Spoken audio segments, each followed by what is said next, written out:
Okay, to log into the online tutorial for NC Test on a student's Chromebook, make sure that the student is logged out.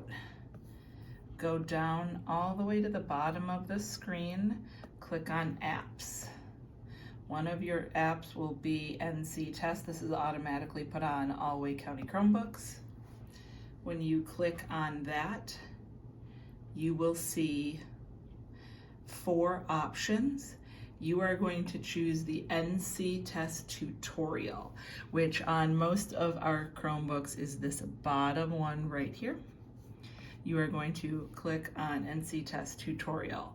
Now, your first thing that you are going to need to do is choose your test name.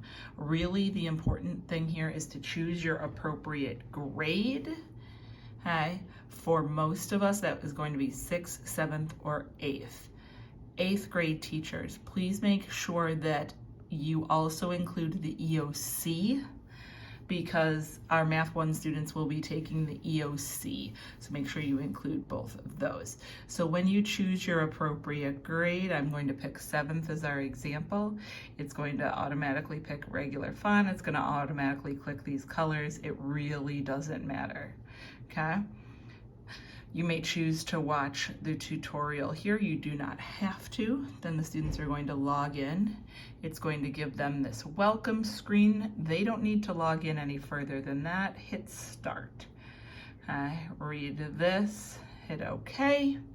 Then it's going to take you through a series of questions.